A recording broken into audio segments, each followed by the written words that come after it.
Alright, magandang araw po sa inyong lahat mga kababayan. Batang Maynila to,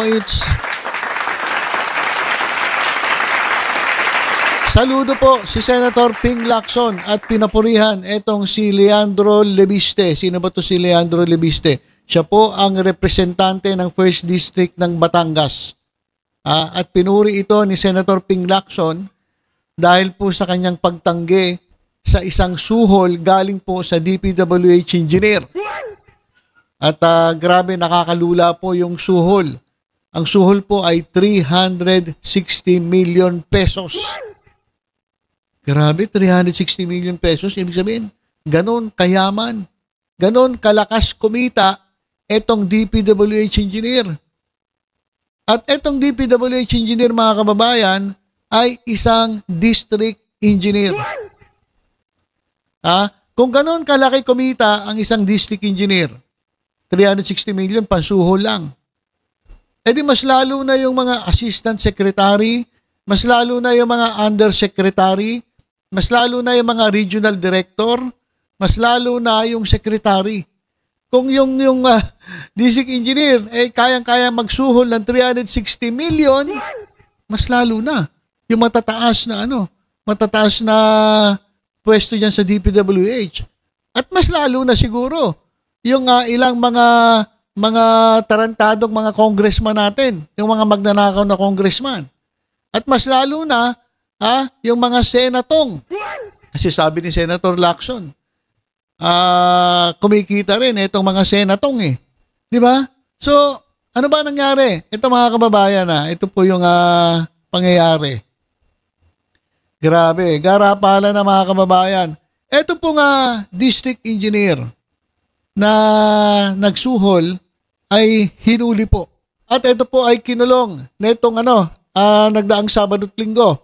Pagkatapos po allegedly dangling up to 360 million SOP kickbacks from infra projects. Ang pagkakamali na itong lokong district engineer na ito, yung inalok niya ng 360 million na suhol, bilyonaryo. Hindi na po kinakailangan ni congressman ng pera dahil bilyonaryo na, sobrang yaman na.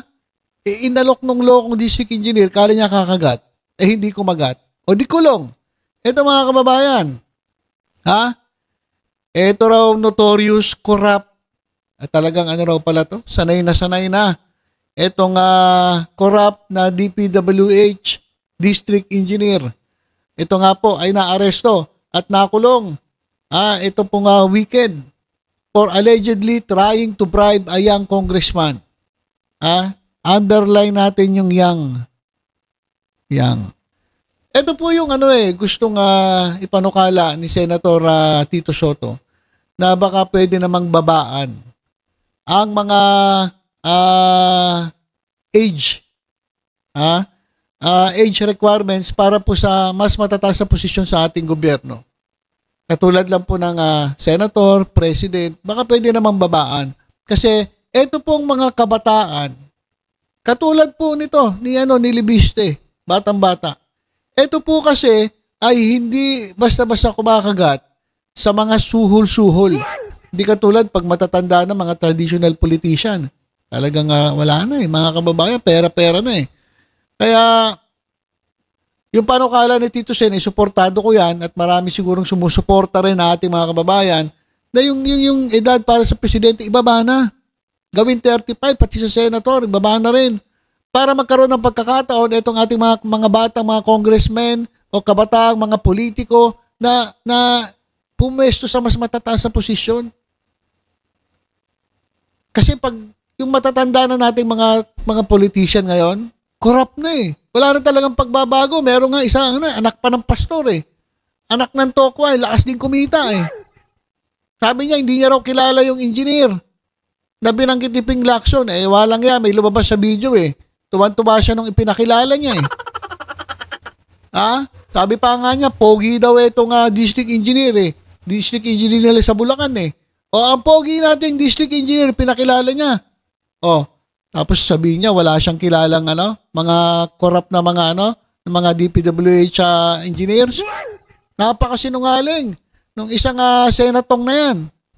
So, sana po ay makakuha tayo ng mga bata, magagaling at hindi corrupt na mga government official. Siguro panahon na para ibaba po yung age limit. Kasi hindi naman po edad ang basihan ng ng kagalingan sa paglilingkod eh. Sabi nila kasi kailangan matanda. Eh putang yan, matanda. Corrupt naman. Di ba? Doon na sa bata na na katulad na ito. Anilibiste. Pero yung 360 million, sinuhulan siya. Oh. Ano ba nangyari? Bakit siya sinuhulan? Bakit siya sinuhulan? Ito raw engineer na to. Dumaan po dun sa opisina ni Congressman Lebiste. At inalok po siya ng 360 million pesos in exchange for dropping the investigation into ghost and substandard works. Ibig sabihin, sabi niya, Sir, Kong Lebiste, mukhang may kalalagyan po ata ako. May kalalagyan po yung mga tropa namin. Kasi naglalabasan na itong mga ghost projects. At mukhang itong Batangas ay maimbestigahan din. So, maraming mga ganyan dito sa Batangas Kung At ang dami rin mga substandard na ginawa dito sa Batangas.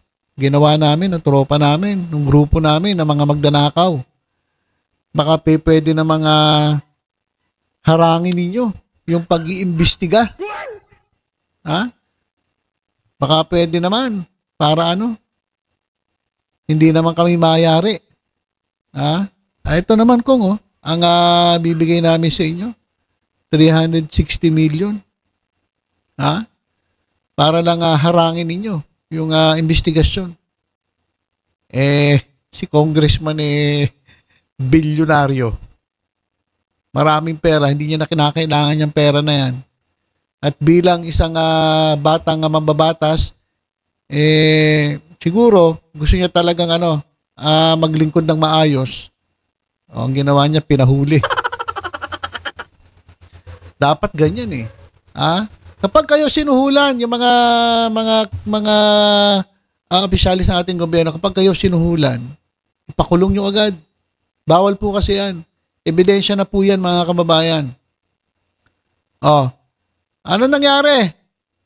Ito pong siraulo, tarantado, magnanakaw na district engineer ay inaresto sa isang entrapment operation at kinuha yung bag na punong-puno ng pera.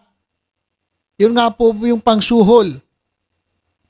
At ngayon ay ito pong district engineer nito na ay nasa police custody. Dito po sa official statement, Office of Leandro Legarda Lebiste, 1st District of Batangas. Ayan mga kababayan. The Office of the Congressman Leandro Legarda Lebiste confirms that a case against Department of Public Works and Highways, DPWH Batangas, 1st District Engineer D.E. Abelardo Calalo. O yan, pinangalanan na. Kasi nung isang araw, kailan ba ito? Nung unang nabalita, hindi pinangalanan Ito pong corrupt na District Engineer Abelardo Calalo ay pinagpaplanuhan ng kasuhan. Diyan po sa Office of the Batangas Provincial Prosecutor sa Martes po. O bakit sa Martes pa? Holiday po kasi. Wala pong pasok ngayon. Namamahinga po si Piskal. Namamahinga po yung mga yung mga prosecutor. Pero alam ko, nasa kustodya na po ng pulis. So, hindi na po ata ito makakatakas. Huli po sa akto, mga kababayan. Entrapment operation Sabi ni Congressman, we should not tolerate any corruption in the Department of Public Works and Highways. We should demand projects at better quality and lower cost and obligate contractors to correct any deficiencies immediately without additional cost to government. Grabe, palakpakan natin. Congressman Lebiste, grabe. Ayun po yung ayun po yung kinakailangan nating mga namumuno sa ating bansa. Ang gusto niya, better quality, lower cost. Kasi ngayon po, teragis sa sa program of works, ang tataas po ng presyo. At meron pong mga itemized items.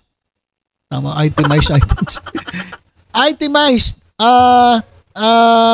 na trabaho doon na nakasulat sa program of works pero hindi naman ginagawa sa aktual. Doon pa lang kita na itong kontraktor. Pero hindi nga nila ginagawa kasi nga nakapagbayad na sila doon sa mga nagbigay sa kanila ng pondo. Automatic yun, cut po yun eh. Yung cut kong, mga SOP, mga for the boys. Lower cost at obliga itong kontraktor na i-correct itong deficiencies. Problema kasi mga kababayan, kapag nasira yung proyekto dahil sa kapalpakan ng kontraktor, dahil nga mababa ang presyo, dahil kinurakot na ni congressman, kinurakot na ni senatong, kinurakot na ng mga direktor dyan, substandard yung nagagawang proyekto. At kapag nasira, hihingi na naman ng additional na pondo. Mga walang hiya. Kaya minsan yung repairs, mas malaki pa doon sa maggastos kaysa doon sa ginastos nung ginawa eh. Di ba? Nung huli nga inikot Cannon Road, nung pinuntahan ni Presidente Bongbong Marcos, sabi niya, magkano lang itong yung cost ng repair, mas malaki pa kaysa doon sa nagastos nung ginawa yung proyekto. Ganun po katindi ang corruption dyan sa public works.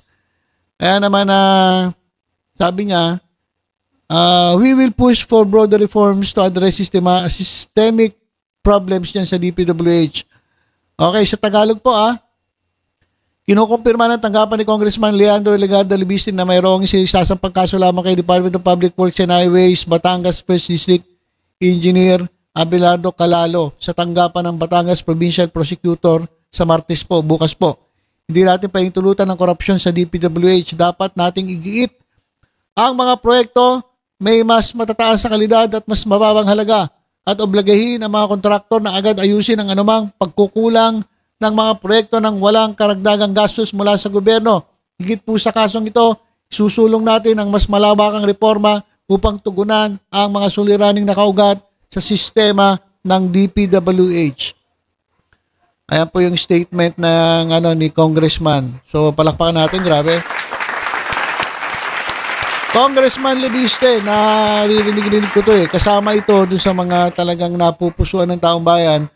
Kasama po nila Mayor Vico Soto, Sandro Marcos. Yan po yung mga bata pa So yan dapat ang mga namumuno sa ating bansa, hindi yung mga corrupt na mga senatong at congressman. Grabe itong mga magnanakaw sa ating gobyerno. Buti na lang, meron pa tayong mga natitirang mga congressman na katulad ni Congressman Leandro Legarda Libiste. At meron pa tayong natitirang mga mayor katulad ni Mayor Vico Soto. At meron pang mga matitino na ilang pang mga namumuno sa ating ngayon sa mga pwesto sa gobyerno. Grabe. Kaya naman itong si Senator Ping Lacson na nagbulgar ng mga katarantaduhan, mga nakawan dyan sa public works ay saludo po dito po kay Congressman Libiste.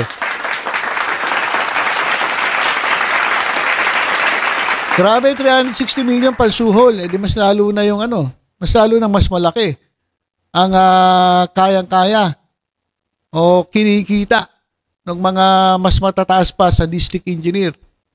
Di ba?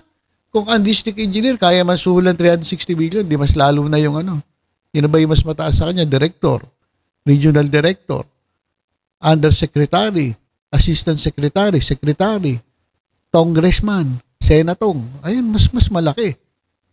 Di ba? Kaya grabe po ito. Congratulations po sir. Congratulations kay Congressman Libiste. So abangan po natin ang update dito sa kasong ito at sana po makulong talaga. Hindi lamang itong district engineer na ito ng Batangas.